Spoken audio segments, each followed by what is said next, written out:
ప్రభు అయిన క్రీస్తునందు ప్రేమైన దేవుని బిడ్డలారా అందరికీ కూడా వందనాలు.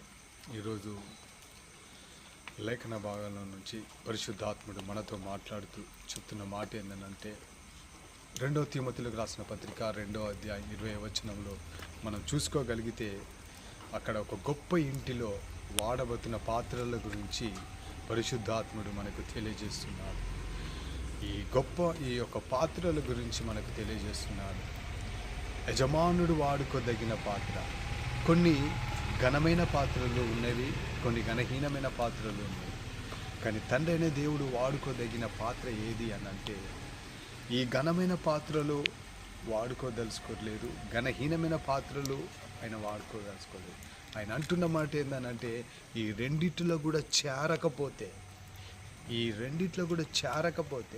అట్టి పాత్రలను యజమానుడు వాడుకోదగిన పాత్రగా ఉంటాడని సెలవిస్తున్నాడు. ప్రేమైన వాళ్ళరా, మనం ఈ ఘనమైన పాత్రలో కానీ ఘనహీనమైన పాత్రలో చేరక మధ్యలో ఉండి వాక్యాన్ని మనము వింటూ ఆ వాక్యం చేత మన హృదయాన్ని కడుక్కునే ఎడల, ప్రేమైన వాళ్ళ అట్టి ఎడల మనం పరిశుద్ధత పరచబడి అట్టి పాత్రలను ఆ తండ్రిని దేవుడు వాడుకోవడానికి సిద్ధంగా ఉన్నాడు. కాబట్టి మనం యజమానుడు వాడుకోదగిన పాత్రగా సంఘంలో ఉండాలని ప్రభు పేరిట కోరుకుంటున్నాను.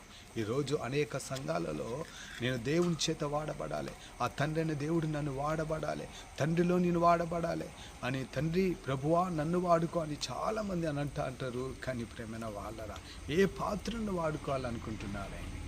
ఘనమైన పాత్రలనా, ఘనహీనమైన పాత్రలనా?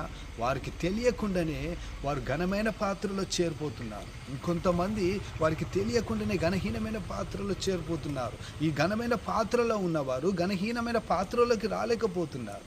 ఈ ఘనహీనమైన పాత్రలో ఉన్నవారు ఘనమైన పాత్రలో రాలేకపోతున్నారు. కానీ పరిశుద్ధమైన పాత్రలు ప్రేమైన వాళ్ళరా ఎక్కడ నిలబెట్టినా నిలబడతారు.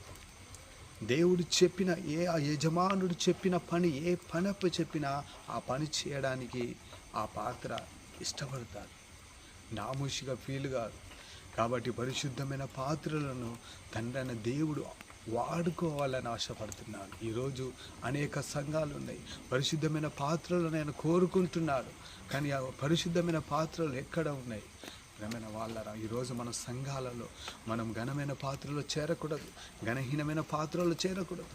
పరిశుద్ధత పరచబడి పరిశుద్ధులుగా ఉన్న ఎడల ఆ తండ్రి అయిన దేవుని చేతిలో మనం వాడబడే ఒక బాణములు వంటి వారి, బలవంతుని చేతిలో బాణములు వంటి వారిగా ఉంటాం.